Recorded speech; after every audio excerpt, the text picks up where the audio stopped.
오늘은 인성 콘텐츠, 요즘에 특히 더 인성이 중요한 이유, 앞으로 4차 산업시대가 다가오잖아요. 인공지능이 인간의 일을 대체하게 되는데, 그런데 그 인공지능의 능력, 예를 들면은 뭐 피지컬이라든지 지능이라든지, 그래서 인간은 사실상 인공지능을 상대해서 이길 수가 없어요.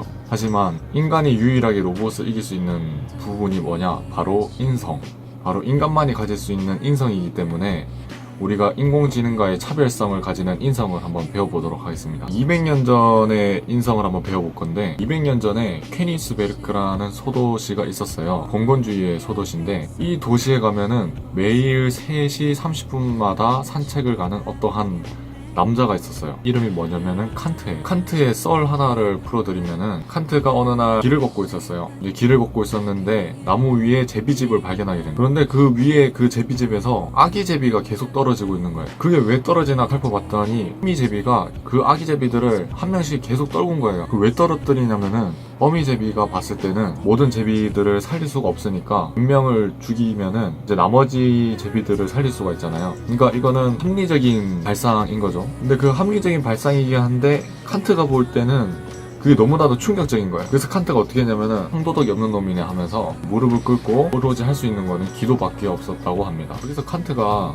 상도덕이 없다고 얘기하는데, 이거는 동물적 본능을 얘기하는 거예요. 인간도 동물이기 때문에 동물적 본능을 가지고 있겠죠. 예를 들면은 성욕이라든지 뭐 식욕이라든지, 아니면 멋있는 걸 가지고 있으면은 그거를 빼앗고 싶다라는 뭐 그런 생각 같은 것들, 이제 그런 생각들이 들지만, 칸트가 보기에는 우리는 동물적 본능을 가지고 있는 동시에 이성적 본능도 가지고 있다는 거예요. 그러니까 한마디로 우리는 생각하는 존재라는 거예요. 우리는 생각하는 존재이기 때문에 스스로 법을 만들어요.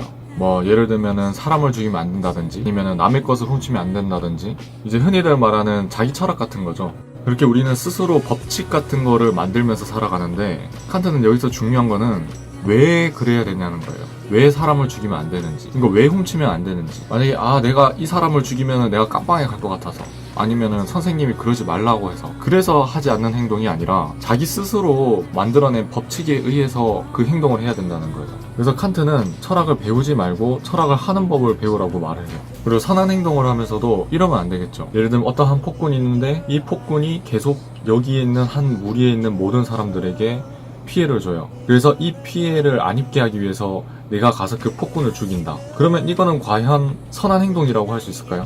칸트는 이거를 선한 행동은 아니라고 봐요. 그러니까 뭔가의 목적과 결과를 위해서 하는 행동은 선한 행동이 아니라고 봐요. 이러면은 맨 처음에 얘기했던 엄마 제비가 나머지 아기 제비들을 살리기 위해서 몇몇 아기 제비를 죽인 것, 그러니까 그 결과를 위해서 한 행동과 별 다를 바가 없다라고 생각하기 때문이에요. 우리도 지금 그런 사회에 살고 있는 것 같아요. 말로는 우리 모두가 같은 존엄성을 가지고 살아간다라고 말은 하지만, 사회에 나가보면은 마치 각자의 개인의 존엄성이 다른 것처럼 대해지거든요. 그래서 칸트는 여기에 대해서 질문을 던진 것 같아요. 결국 우리는 모두 같은 존재이고, 그리고 여기에 대해서 우리는 어떻게 행동을 해야 되는지, 그리고 계속해서 주변의 많은 것들이 우리가 인간답지 못하게 살게 만들 거예요. 하지만 스스로 자기 철학을 가지면서 그런 인간답지 못한 삶을 살지 않도록 노력을 해야 된다라는 그런 질문을 던진 철학자가 아닌가 생각이 듭니다.